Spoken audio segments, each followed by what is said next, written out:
चलिए बात करते हैं झारखंड की नदियों की। ये सिर्फ पानी की धाराएं नहीं, बल्कि इस राज्य की लाइफलाइन है। झारखंड की ज्यादातर नदियां निकलती हैं छोटा नागपुर पठार से और फिर अलग अलग दिशाओं में बह जाती हैं। तो चलिए सबसे पहले देखते हैं यहाँ की दो सबसे बड़ी और अहम नदियों को। पहली है दामोदर, झारखंड की सबसे लंबी और सबसे बड़ी नदी, जिसकी कहानी काफी दिलचस्प है। एक जमाने में इसकी विनाशकारी बाढ़ की वजह से इसे बंगाल का शोक भी कहा जाता था। फिर इस प्रॉब्लम का सलूशन निकला 1948 में, जब दामोदर वैली कॉरपोरेशन यानी डीवीसी बनाई गई।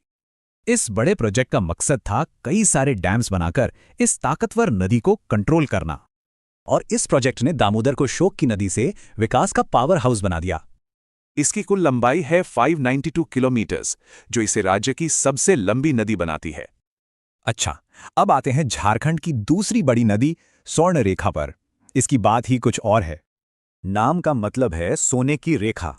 कहते हैं कभी इसकी रेत में सोने के कण मिलते थे। स्वर्णरेखा झारखंड की अकेली ऐसी नदी है जो सीधे बंगाल की खाड़ी में जाकर गिरती है। यही नहीं, अपने रास्ते में ये नदी कुछ बहुत ही शानदार झरने भी बनाती है, जैसे कि मशहूर हुंड्रू फॉल्स और इसकी सहायक नदियों पर बने दूसरे खूबसूरत झरने।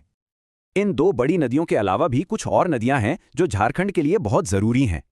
जैसे सोन नदी, जो एक 12 मासी नदी है, मतलब इसमें साल भर पानी रहता है।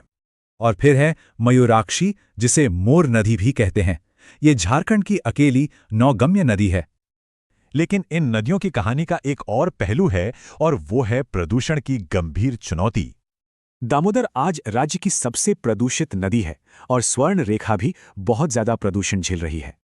तो सवाल यह है कि इन जीवन रेखाओं को बचाने के लिए विकास और प्रकृति में संतुलन कैसे बनेगा।